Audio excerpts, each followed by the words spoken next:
નમસ્કાર વિદ્યાર્થી મિત્રો, આપણે ચેપ્ટર 3 ની અંદર તત્વોના ભૌતિક ગુણધર્મો વિશે અભ્યાસ કરી રહ્યા છીએ. પરમાણુની ત્રિજ્યા, આયનીકરણ, એન્થાલ્પી એના વિશે આપણે અભ્યાસ કરી ગયા. આજે આપણે બે મહત્વના ગુણધર્મો છે, ઇલેક્ટ્રોન પ્રાપ્તિ એન્થાલ્પી અને બીજો છે વિદ્યુત ઋણતા. એ શું છે એના વિશે જાણવાનું છે. આવર્તમાં અને સમૂહની અંદર એ કઈ રીતે વર્તન ધરાવે છે એના વિશે ચર્ચા, એટલે કે એના આવર્તનીય ગુણધર્મો શું છે એના વિશે જોવાનું છે. સૌથી પહેલી વાત કરવાની છે ઇલેક્ટ્રોન પ્રાપ્તિ એન્થાલ્પી, જેની સંજ્ઞા છે ડેલ્ટા EGH. ઇલેક્ટ્રોન પ્રાપ્તિ એન્થાલ્પી, નામ જ એવું છે, ઇલેક્ટ્રોનને પ્રાપ્ત કરવા માટેની ઊર્જા. બરાબર, સિમ્પલ વેમાં આપણે જોઈએ તો કે ઇલેક્ટ્રોનને પ્રાપ્ત કરવા માટેનો જે ઊર્જાનો ફેરફાર છે એને કહેશું આપણે ઇલેક્ટ્રોન પ્રાપ્તિ એન્થાલ્પી. હવે તો ઇલેક્ટ્રોન છે એ મેળવે ત્યારે મોટે ભાગે એમાંથી ઉષ્મા છે એ ઉત્પન્ન થતી હોય. આ ઉષ્મા ક્ષેપક બેય હોઈ શકે, ઉષ્મા શોષક પ્રક્રિયા પણ હોઈ શકે. આની વ્યાખ્યા આપણે એમ આપીએ કે વાયુરૂપ તટસ્થ પરમાણુ X, એટલે કે કોઈ એક ફ્લોરિન છે, વાયુરૂપ તટસ્થ પરમાણુ કે જેના બાહ્યતમ કક્ષામાં, પહેલી કક્ષામાં 2, બીજી કક્ષામાં 7 ઇલેક્ટ્રોન છે. ઓકે, આવો ફ્લોરિન છે એ વાયુ અવસ્થામાં છે ત્યારે એક ઇલેક્ટ્રોન મેળવે ત્યારે જે ઊર્જાનો ફેરફાર થાય એને આપણે ઇલેક્ટ્રોન પ્રાપ્તિ એન્થાલ્પી ડેલ્ટા EGH કહે છે.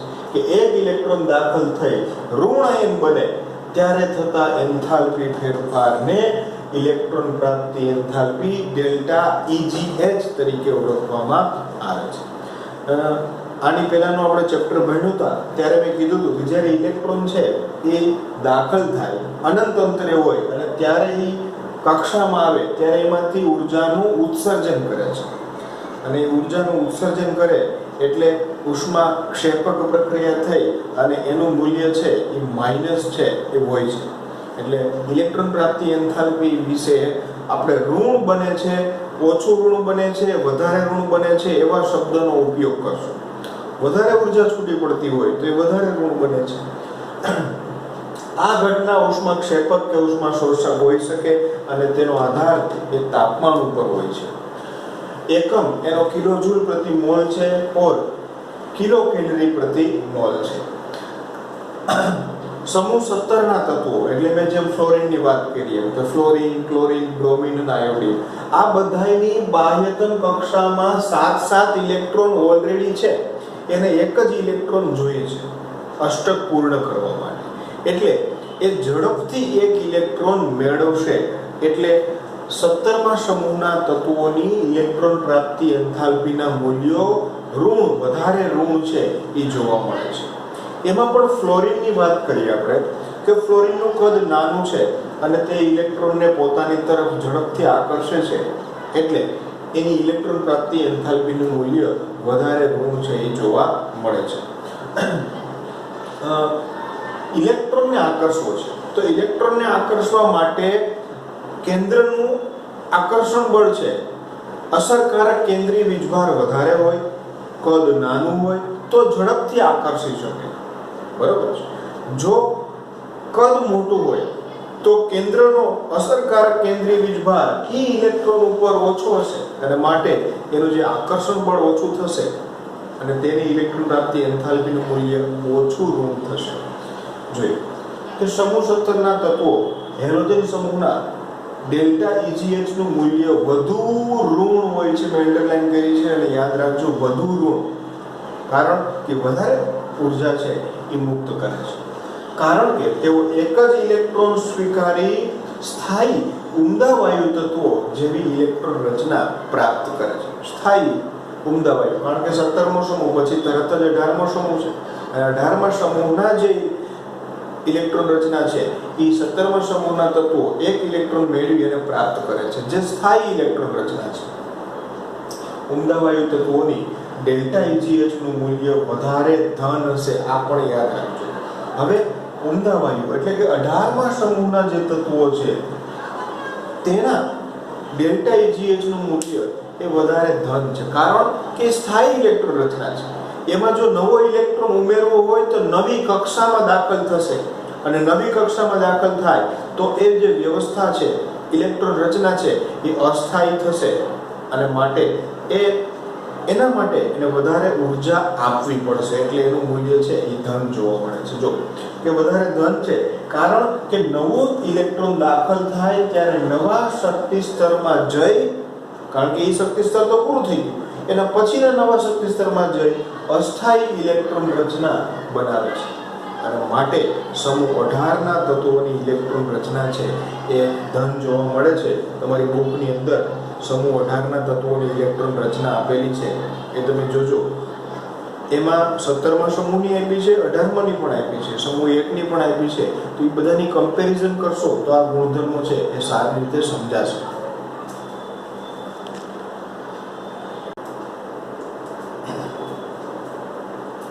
આયનીકરણ એન્થાલ્પીની સરખામણીમાં આ જે ઇલેક્ટ્રોન પ્રાપ્તિ એન્થાલ્પીના પરિવર્તનનો ક્રમ છે ને એ ઓછો નિયમિત છે. એટલે કે ઓમાં જે ચોક્કસ નિયમિતતા જોવા મળતી હતી એવી નિયમિતતા આ ઇલેક્ટ્રોન પ્રાપ્તિ એન્થાલ્પીમાં જોવા મળતી નથી.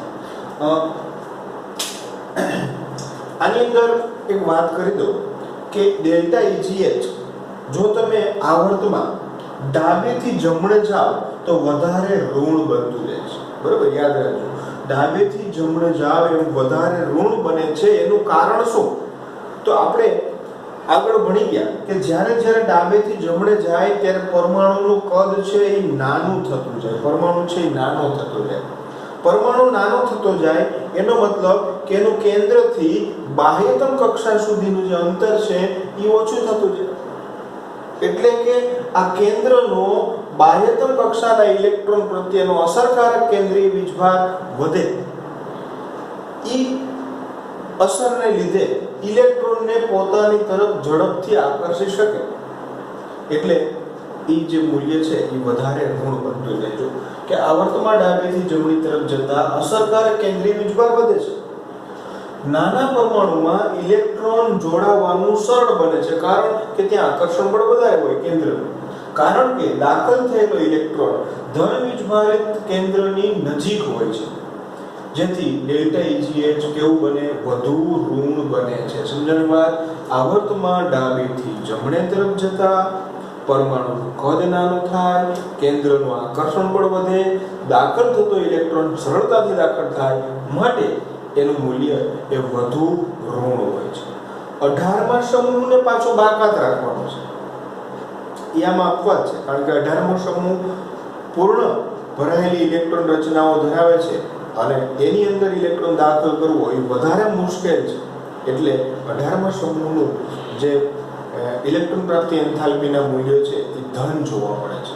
હવે આપણે સમૂહમાં વાત કરીએ કે સમૂહમાં ઉપરથી નીચે તરફ જઈએ એમ ઇલેક્ટ્રોન પ્રાપ્તિ એન્થાલ્પી ઓછા ઋણ મૂલ્ય થતા જાય છે. તો એવું કેમ? આપણને ખ્યાલ છે કે જ્યારે ઉપરથી નીચે જાય એમ પરમાણુ છે એ મોટું થતું જાય છે. પરમાણુનું કદ છે એ મોટું થાય. લિથિયમ કરતાં સોડિયમનું મોટું કદ, સોડિયમ કરતાં પોટેશિયમનું કદ મોટું. જેમ જેમ કદ મોટું થતું જાય એમ એનું કેન્દ્રથી ઇલેક્ટ્રોન પ્રત્યેનું અંતર પણ વધે. અંતર વધે એટલે અસરકારક કેન્દ્રીય વીજભાર ઘટે. તો દાખલ થતા ઇલેક્ટ્રોનને આકર્ષી શકતું નથી અને સરળતાથી દાખલ થઈ શકતો નથી. ત્યાં પાછું ઇલેક્ટ્રોનનું અપાકર્ષણ પણ હોય. એટલે ઈ જે બળ છે એને અસરકારક કેન્દ્રીય વીજભાર એ સરળતાથી પોતાની તરફ આકર્ષી શકતો નથી. એટલે સમૂહમાં ઉપરથી નીચે જઈએ એમ ઇલેક્ટ્રોન પ્રાપ્તિ એન્થાલ્પીનું મૂલ્ય ઓછું ઋણ થતું જાય છે. કેવું બને છે? ઓછું ઋણ થતું જાય છે. એના કારણો કે સમૂહમાં ઉપરથી નીચે જતા ડેલ્ટા EGH નું મૂલ્ય ઓછું ઋણ થાય, કારણ કે પરમાણુ કદ વધે અને દાખલ થતો ઇલેક્ટ્રોન કેન્દ્રથી વધારે દૂર ઉપર હોય. એટલું સિમ્પલ યાદ રાખવાનું કે ઇલેક્ટ્રોન કેન્દ્રથી વધારે દૂર છે, એટલે એને કેન્દ્ર પોતાની તરફ વધારે આકર્ષણ બળથી આકર્ષી શકતું નથી, એટલે ઓછી ઋણ થતી જાય છે. ઓકે. તો આ વાત હતી ઇલેક્ટ્રોન પ્રાપ્તિ એન્થાલ્પી. મોટી વાત આપણને યાદ હોવી જોઈએ કે આવર્તમાં ડાબેથી જમણે જાય વધુ ઋણ બને, સમૂહમાં ઉપરથી નીચે જાય તો ઓછી ઋણ બને, અને 18માં સમૂહ છે એની ધન છે, કારણ કે એમાં ઇલેક્ટ્રોન નવી કક્ષામાં ઉમેરવો પડે છે એટલા માટે. હવે એક કોયડો આપ્યો છે, ફોસ્ફરસ, સલ્ફર, ક્લોરીન અને ફ્લોરીન માં કોની ઇલેક્ટ્રોન પ્રાપ્તિ એન્થાલ્પીનું મૂલ્ય સૌથી વધુ અને કોનું મૂલ્ય સૌથી ઓછું ઋણ હશે, ઋણમાં માપવાનું કીધું છે. આની વાત કરીએ તો ફોસ્ફર, સલ્ફર અને ક્લોરીન 15, 16 અને 17 ક્રમના 3 તત્વો છે, અને ત્રણેય એક જ આવર્તમાં છે. તો આવર્તમાં ડાબેથી જમણે જાય એમ વધુ ઋણ થાય, આ ઓછું ઋણ હશે ને આ વધુ ઋણ હશે. હવે બીજું એક જે એનો ગુણધર્મ છે કે ઉપરથી નીચે આવીએ એમ ઇલેક્ટ્રોન પ્રાપ્તિ એન્થાલ્પીનું મૂલ્ય છે એ ઓછું ઋણ થાય. તો ફ્લોરીન કરતા ક્લોરીનનું ઓછું ઋણ હોવું જોઈએ, પણ અહીંયા અપવાદ જોવા મળે છે. ફ્લોરીન કરતા ક્લોરીનનું વધુ છે, અને આ એક અપવાદ છે. અને એ અપવાદ શું કામે છે એ મેં અહીંયા બાજુમાં આકૃતિ દોરી અને જે સમજાવેલું છે.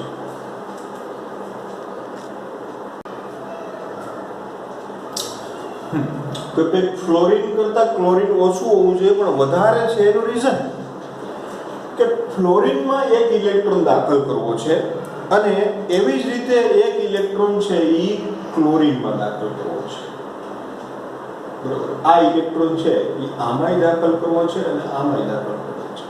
જેમાં સરળતાથી દાખલ થાય ને એનું મૂલ્ય વધુ ઋણ હોય. એક સિમ્પલ, જેમાં સરળતાથી દાખલ થાય એનું મૂલ્ય વધારે ઋણ હોય, અને જેમાં થોડીક મુશ્કેલીથી દાખલ થાય એનું ઓછું ઋણ હોય. તો ફ્લોરીન અને ક્લોરીન બંને 17મા સમૂહના તત્વો છે. ફ્લોરીનનું કદ નાનું છે, કેન્દ્રથી ઇલેક્ટ્રોનનું અંતર પણ ઓછું છે, અને ક્લોરીનનું કદ એના કરતા મોટું છે, એનું અંતર થોડુંક વધારે છે. પણ અહીંયા ઇલેક્ટ્રોન વચ્ચેનું અપાકર્ષણ, અહીંયા 2p કક્ષકમાં ઇલેક્ટ્રોન દાખલ થશે ફ્લોરીનમાં, જ્યારે ક્લોરીનમાં 3p કક્ષકમાં ઇલેક્ટ્રોન દાખલ થશે. જો સમજો વાત હવે, 2p નું કદ નાનું છે કમ્પેર ટુ 3p, એટલે 2p માં જે ઓલરેડી 5 ઇલેક્ટ્રોન છે એમની વચ્ચેનું જે અપાકર્ષણ છે એ મેક્સિમમ છે, જગ્યા ઓછી છે અને અપાકર્ષણ વધારે છે. એટલે દાખલ થતો જે ઇલેક્ટ્રોન છે એ અપાકર્ષણને લીધે થોડોક મુશ્કેલીથી દાખલ થશે. જ્યારે 3p કક્ષકમાં અપાકર્ષણ છે જ ત્યાં પણ ત્યાં જગ્યા વધારે છે, કક્ષક મોટી છે. સમજવાની વાત છે, કક્ષા મોટી છે કમ્પેર ટુ 2p, એટલે ત્યાં ઇલેક્ટ્રોન છે એ સરળતાથી દાખલ થશે કમ્પેર ટુ 2p કક્ષકમાં દાખલ થવા કરતા. સરળતાથી દાખલ થશે એનો મતલબ કે તેની ઇલેક્ટ્રોન પ્રાપ્તિ એન્થાલ્પીનું મૂલ્ય એ વધુ ઋણ હશે. આવી એવી વાત છે કે સિંગલ રોડ હોય એમાં ટ્રાફિક વધારે છે તો એમાંથી ઓવરટેક કરવું, બરોબર, અથવા તો એમાં વચ્ચે લાઈનમાં ઘૂસવું, ઇલેક્ટ્રોન ઘૂસણવું એ વધારે મુશ્કેલ છે. જ્યારે 4 ટ્રેક રોડ હોય, વાહનો એટલા જ છે પણ 4 ટ્રેક રોડ હોય તો એમાંથી જે એક વાહનને સાઈડ કાપવી અથવા તો ઘૂસણવું એ ઈઝી છે. એટલે આજે 3p ની અંદર ટ્રાફિક ઓછો છે, અપાકર્ષણ કમ્પેર ટુ 2p કરતા ઓછું છે, માટે 3p કક્ષકની અંદર ઇલેક્ટ્રોન દાખલ સરળતાથી થાય છે, જ્યારે 2p ની અંદર સરળતાથી ઇલેક્ટ્રોન દાખલ થતો નથી. એટલે ક્લોરીનની ઇલેક્ટ્રોન પ્રાપ્તિ એન્થાલ્પીનું મૂલ્ય વધુ જ ઋણ છે, જ્યારે ફ્લોરીનનું ઓછું છે. જો મેં કીધું કે 2p કક્ષકમાં ઇલેક્ટ્રોન અપાકર્ષણ વધુ, 3p કક્ષકમાં ઇલેક્ટ્રોન અપાકર્ષણ 2p કરતા ઓછું છે તો ખરું જ, પણ 2p કરતા ઓછું, કારણ કે ત્યાં જગ્યા વધારે છે, 4 ટ્રેક રોડ છે. અહીંયા સિંગલ પટ્ટીની અપાકર્ષણ તો વધારે અસર થશે. ઓકે, તો આ એક અપવાદ છે એ આપણે જોયું. હવે આ જે વાત હતી ઇલેક્ટ્રોન પ્રાપ્તિ એન્થાલ્પી, જેને ડેલ્ટા EGH કહીએ, સિમ્પલ કે એક ઇલેક્ટ્રોન ને દાખલ કરવા માટે જરૂરી ઊર્જા કે જેને આપણે ઇલેક્ટ્રોન પ્રાપ્તિ એન્થાલ્પી કહીએ. હવેની વાત છે વિદ્યુત ઋણતા, ઇલેક્ટ્રોન નેગેટિવિટી, જેને ઇંગ્લિશમાં કહીએ વિદ્યુત ઋણતા. બહુ સરસ મજાનો ટોપિક છે અને આના ઉપરથી ઘણા બધા MCQ અને એને પણ આપણે સોલ્વ કરવામાં તમને મદદરૂપ થશે. વ્યાખ્યા જોઈએ પહેલા કે રાસાયણિક સંયોજનમાં સહસંયોજક બંધના જે બે ભાગીદારીના ઇલેક્ટ્રોન છે એનાથી જે બંધ બન્યો છે સહસંયોજક બંધ, કે સહસંયોજક બંધના ઇલેક્ટ્રોન યુગ્મને પોતાની તરફ આકર્ષવાની પરમાણુની ક્ષમતાને વિદ્યુત ઋણતા કહેવામાં આવે છે. તો હું એક વાત કરું કે ભાઈ HCl લઉં છું. શું લઉં છું? HCl. તો HCl ની અંદર જે બંધમાં બે ઇલેક્ટ્રોન બન્યા છે, બે ઇલેક્ટ્રોન નો જે ઉપયોગ કરવામાં આવ્યો છે, બંધના ઇલેક્ટ્રોન, જો એ સહસંયોજક બંધના ઇલેક્ટ્રોન ની વાત થાય છે. એ બંધના ઇલેક્ટ્રોનને બે પરમાણુ છે, જે પરમાણુ પોતાની તરફ વધારે ખેંચી રાખે એમની વિદ્યુત ઋણતા વધારે હોય. એટલે આ સાપેક્ષ વાત છે, નિરપેક્ષ એટલે કોઈ એક ઉપર આધારિત નથી. ક્લોરીનની વિદ્યુત ઋણતા તો કે એની હારે જોડાયેલા હાઇડ્રોજન અથવા તો બીજા પરમાણુ પર આધારિત છે. ઈ કેવો બળવાન છે એના ઉપર ડિપેન્ડ કરે છે. તો હું અહીંયા વાત કરું તો ક્લોરીનની વિદ્યુત ઋણતા વધારે છે, એટલે કે ક્લોરીન ઈ બંધમાંના ઇલેક્ટ્રોનને પોતાની તરફ આકર્ષી શકે છે, આકર્ષી રાખે છે. એટલે જ આપણે કહીએ ને કે ક્લોરીન ઉપર આંશિક ઋણ વીજભાર અને હાઇડ્રોજન ઉપર આંશિક ધન વીજભાર હોય છે. આ વાત આપણે આગળ કરી ગયા છીએ. વ્યાખ્યા જોઈએ કે રાસાયણિક સંયોજનમાં સહસંયોજક બંધના એટલે કે આ ઇલેક્ટ્રોન યુગ્મને પોતાની તરફ આકર્ષવાની જે ક્ષમતાને વિદ્યુત ઋણતા તરીકે ઓળખવામાં આવે છે. પોતાની તરફ આકર્ષી રાખવાની ક્ષમતાને વિદ્યુત ઋણતા કહે છે. ક્લિયર છે વાત? હવે તો કે વિદ્યુત ઋણતાનું નિરપેક્ષ મૂલ્ય આપણે કેમ ઇલેક્ટ્રોન પ્રાપ્તિ એન્થાલ્પી અને આયનીકરણ એન્થાલ્પી ની જેમ મેળવી શકાતું નથી, કારણ કે એ તો બીજા ઉપર આધારિત છે. એની હારે કોણ જોડાયેલું છે એ તત્વ ઉપર પણ આધાર રાખે છે. એટલે પોતાનું એકલાનું નિરપેક્ષ મૂલ્ય મેળવી શકાતું નથી. આવર્ત કોષ્ટકમાં ઘણા બધા માપક્રમો છે કે જેનાથી વિદ્યુત ઋણતા માપવામાં આવે. પાઉલિંગ માપક્રમ છે, મુલિકન-ઝાફે માપક્રમ છે, ઓલરેડ રોચોવ માપક્રમ છે. એના દ્વારા વિદ્યુત ઋણતાનું માપન થઈ શકે. આપણે પાઉલિંગ માપક્રમ છે એ ખૂબ સરળ છે અને વ્યવહારુ છે. પાઉલિંગ માપક્રમ વ્યાપક રીતે વપરાય છે. આ બધા માપક્રમો અમુક માપદંડ રાખ્યા છે અને એમાંથી ફ્લોરિન તત્વ, કયું? ફ્લોરિન, ફ્લોરિન તત્વની વિદ્યુત ઋણતા આખા આવર્ત કોષ્ટકમાં મેક્સિમમ ગણવામાં આવી છે અને એને 4 લીધી છે. કેટલી છે? 4. એટલે કે ફ્લોરિન જો કોઈ સાથે જોડાયેલું હોય બીજા તત્વ સાથે તો એ સહસંયોજક બંધ બનાવે તો એ બંધમાં ફ્લોરિનની ઇલેક્ટ્રોનને આકર્ષવાની ક્ષમતા સૌથી પ્રબળ હશે. જોઈએ આપણે કે ફ્લોરિન સૌથી વધુ વિદ્યુત ઋણમય તત્વ છે અને જેનું મૂલ્ય 4 નક્કી કરવામાં આવ્યું છે, 4. હવે એક મેં બીજો આવર્ત લીધો છે અને બીજા આવર્તની અંદર વિદ્યુત ઋણતાના મૂલ્યો આપેલા છે કે lithium, beryllium, boron, carbon, nitrogen, oxygen અને ફ્લોરિન. એમાંથી ફ્લોરિનની વિદ્યુત ઋણતા મેક્સિમમ છે 4 અને લિથિયમની 1 છે. તમે જોશો કે આમ જાઓ આવર્તમાં ડાબેથી જમણે જાઓ એમ 1, 1.5, 2, 2.5, 3, 3.5, 4 એમ વધતી જાય છે. તો એક આપણને વલણ પણ મળી ગયું કે વિદ્યુત ઋણતા આવર્તમાં ડાબેથી જમણી તરફ જતા વધારો થાય છે. 17નો સમૂહ મેં લીધો છે, સમૂહમાં ઉપરથી નીચે તો ફ્લોરિનની 4 છે, ક્લોરીનની 3 છે, બ્રોમિનની 2.8 છે, આયોડિનની 2.5 છે. એનો મતલબ કે જ્યારે સમૂહમાં ઉપરથી નીચે જાઓ એમ વિદ્યુત ઋણતામાં ઘટાડો થાય છે. શું જોવા મળે છે? ઘટાડો જોવા મળે છે વિદ્યુત ઋણતા. તો આ રીતે આવર્તમાં વધારો અને સમૂહમાં ઘટાડો વિદ્યુત ઋણતાનું વલણ છે. વિદ્યુત ઋણતા એ કોઈ આપેલા તત્વ માટે અચળ હોતી નથી અને તેનું મૂલ્ય એ બાબત પર આધાર રાખે છે કે તે બીજા કયા તત્વો સાથે જોડાયેલો છે. મેં હમણાં કીધું એમ કે ક્લોરીન હાઇડ્રોજન સાથે જોડાયેલો છે, પણ ક્લોરીન ઓક્સિજન સાથે જોડાયેલો હોય તો એમાં એના મૂલ્યમાં ફેર પડે છે. વિદ્યુત ઋણતા આવર્તમાં ડાબેથી જમણે વધે, સમૂહમાં ઉપરથી નીચે જાવ તો ઘટે છે. હજી વિદ્યુત ઋણતાના અધાત્વીય ગુણ, ધાત્વીય ગુણ અને પરમાણુ ત્રિજ્યા સાથે પણ સંબંધ ધરાવે છે. તો અધાત્વીય ગુણ સાથે સમપ્રમાણ છે કે જેમ વિદ્યુત ઋણતા વધે ને એમ અધાત્વીય ગુણ વધે. તો અહીંયા પણ દેખાય લિથિયમ ધાતુ છે પણ ફ્લોરિન છે અધાતુ છે. જો વિદ્યુત ઋણતા વધી એમ એનો અધાત્વીય ગુણ પણ વધ્યો, એટલે સરખા પ્રમાણમાં છે, સમપ્રમાણમાં છે. ધાત્વીય ગુણ સાથે એનો વ્યસ્ત પ્રમાણ છે, એટલે કે જો વિદ્યુત ઋણતા વધે છે તો ધાત્વીય ગુણ ઘટે છે, બરોબર, અથવા તો ધાત્વીય ગુણ ઘટે છે તો વિદ્યુત ઋણતા વધે છે, જે બંને એકબીજાના વ્યસ્ત પ્રમાણમાં છે.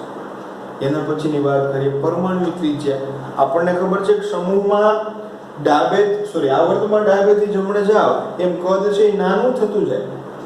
તો કદ નાનું થાય પણ વિદ્યુત ઋણતા વધે છે, એનો મતલબ કે બંને એકબીજાના વ્યસ્ત પ્રમાણમાં છે. તો આપણે ત્રણ વાત જોઈ: અધાતુ સાથે સમપ્રમાણ, ધાત્વીય ગુણ સાથે વ્યસ્ત પ્રમાણ અને પરમાણુય ત્રિજ્યા સાથે પણ વ્યસ્ત પ્રમાણનો ગુણધર્મ છે એ ધરાવે છે.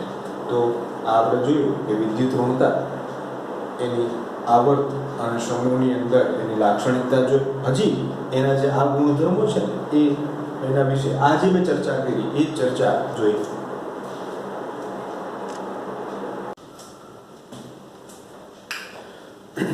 કે આવર્ત કોષ્ટકમાં ડાબેથી જમણી બાજુ જતા પરમાણુની ત્રિજ્યા ઘટે. ક્લિયર વાત છે? આમ જાવ એટલે પરમાણુ ત્રિજ્યા ઘટે અને સમૂહમાં ઉપરથી નીચે જાવ એમ કદ છે મોટું થતું જાય છે મુખ્ય ક્વોન્ટમાંક વધવાને લીધે. આવર્તમાં પરમાણુ ત્રિજ્યા ઘટવાની સાથે આવર્તમાં બાહ્યતમ કક્ષાના સંયોજકતા ઇલેક્ટ્રોન અને કેન્દ્ર વચ્ચેનું આકર્ષણ બળ વધે. સ્વાભાવિક છે, કદ ઘટ્યું અને વિદ્યુત ઋણતા વધે છે. જેમ કદ ઘટે એમ એનું વિદ્યુત ઋણતા વધે, એટલે કે પરમાણુ ત્રિજ્યા બરાબર છે એ ઘટી તો વિદ્યુત ઋણતા વધી. બંનેને વ્યસ્ત પ્રમાણનો સંબંધ છે. સમૂહમાં તમે ઉપરથી નીચે જતા પરમાણુ ત્રિજ્યા વધે છે, કદ મોટું થતું જાય છે અને વિદ્યુત ઋણતા ઘટે છે, જે આયનીકરણ એન્થાલ્પીને સમાન વલણ છે. એટલે આયનીકરણ એન્થાલ્પી અને વિદ્યુત ઋણતા આમ જોઈએ તો લગભગ સમાન લક્ષણ છે એ ધરાવે છે. આવર્ત કોષ્ટકમાં આવર્તમાં તત્વોની વિદ્યુત ઋણતા વધવાની સાથે તત્વોના અધાત્વીય ગુણ વધે છે. જો તમે આમ આવ્યા એમ અધાત્વીય ગુણ વધે છે. જો અહીંયા આવર્ત કોષ્ટક છે ને તો આ ખૂણો છે ને અધાતુનો છે. શેનો છે? અધાતુનો. એટલે આમ જતા અધાત્વીય ગુણ વધે છે. તત્વોના અધાત્વીય ગુણો વધે તેમ ધાત્વીય ગુણ વધે, કારણ કે બંને એકબીજાના વિરુદ્ધ છે. તો ધાત્વીય ગુણ ઘટે છે. સમૂહમાં ઉપરથી નીચે તરફ જતા તત્વોની વિદ્યુત ઋણતા ઘટે છે. આ સાથે તત્વોના અધાત્વીય ગુણ વધે, ઉપરથી નીચે જાવ એમ અધાત્વીય ગુણ વધે, અધાત્વીય ગુણ ઘટે અને ધાત્વીય ગુણ છે એ વધે છે. તો વિદ્યુત ઋણતા એની સાથે ધાત્વીય અને અધાત્વીય ગુણધર્મો, વિદ્યુત ઋણતાની સાથે પરમાણુની ત્રિજ્યા, આ બંનેના આપણે સંબંધ જોયા. આ એક સમરી છે. આ સમરી બધા ગુણધર્મોને ટૂંકમાં યાદ રાખવા માટે છે. સૌથી પહેલો આપણે ભણ્યા હતા પરમાણુની ત્રિજ્યા. એના જેવું જ વલણ આયનીય ત્રિજ્યા હતું. જો યાદ રાખજો, હવે આટલું સમજી લેશો તોય આખો પાઠનો આ જે ભાગ છે એ ક્લિયર થઈ જશે. પરમાણુની ત્રિજ્યા ઉપરથી નીચે જાવ તો વધે, મુખ્ય ક્વોન્ટમાંક વધે. ડાબેથી જમણે જાવ તો ઘટે. શું કામે? તો કે અસરકારક કેન્દ્રીય વીજભાર વધે અને ઇલેક્ટ્રોન એ જ કક્ષામાં દાખલ થાય, કદ નાનું થતું જાય, પરમાણુ ત્રિજ્યા ઘટે. આયનીકરણ એન્થાલ્પી, ઇલેક્ટ્રોનને ગુમાવવા માટે આપવી પડતી ઉર્જા. તો ગુમાવવો છે, કદ નાનું હોય તો વધારે, આમ કદ નાનું છે એટલે વધે, આમ કદ મોટું થતું જાય એટલે ઘટે. ક્લિયર છે? ઇલેક્ટ્રોન પ્રાપ્તિ એન્થાલ્પી હમણાં જ આપણે જોઈ, વધુ ઋણ થાય ઓછી ઋણ થાય, વિદ્યુત ઋણતા વધે નીચે જાય તો ઘટે. આવર્ત કોષ્ટકમાં ધાત્વીય અને અધાત્વીય ગુણધર્મો, જમણી બાજુનો ખૂણો છે ને એ અધાતુનો છે એટલે આમ જાવ તો અધાતુ વધે, નીચે આવો તો ધાત્વીય વધે, પછી એકબીજાના ઘટે. આમે કહી શકાય કે આમ જાવ એમ ધાત્વીય ઘટે અને આમ જાવ એમ અધાત્વીય ઘટે. પણ આપણે કોઈ એક જ યાદ રાખવાનું કે ઉપરના ખૂણામાં જાવ ને એટલે અધાતુ વધે છે તો ઓટોમેટિક ધાતુ ઘટશે, નીચે બાજુ આવવા તો ધાત્વીય ગુણ વધે તો ઓટોમેટિક અધાત્વીય ગુણ છે એ ઓછો થશે. તો આ આપણે ભૌતિક ગુણધર્મો જોયા, પરમાણુય ત્રિજ્યા, આયનીય ત્રિજ્યા, આયનીકરણ એન્થાલ્પી, વિદ્યુત ઋણતા અને ઇલેક્ટ્રોન પ્રાપ્તિ એન્થાલ્પી. આ મુદ્દાઓ છે ખાસ યાદ રાખવાના છે. કેમિસ્ટ્રીની અંદર હવે પછી તમને આની વ્યાખ્યા કઈ સમજાવવામાં નહીં આવે. હવે વિદ્યુત ઋણતા એટલે તમને મગજમાં ક્લિયર થવું જોઈએ કે સહસંયોજક બંધમાંના ઇલેક્ટ્રોનને પોતાની તરફ આકર્ષવાની ક્ષમતા એટલે વિદ્યુત ઋણતા. આયનીકરણ એન્થાલ્પી એટલે પછી એની વ્યાખ્યા સમજાવવામાં નહીં આવે. તો તમને ખબર હોવી જોઈએ કે આયનીકરણ એન્થાલ્પી એટલે શું, તો કે એક ઇલેક્ટ્રોનને દૂર કરવા માટે આપવી પડતી ઉર્જા, પછી એનું વલણ તમને ખબર હોવું જોઈએ તો જ તમે એના પ્રશ્નોના ઉત્તર છે એ સમજીને આપી શકશો. નહીંતર પછી તમારે ગોખવું પડે, યાદ રાખવું પડે. પણ તમે જો આના રીઝન સહિત સમજાવો તો ઘણી બધી વસ્તુઓ છે એ ક્લિયર થઈ જાય.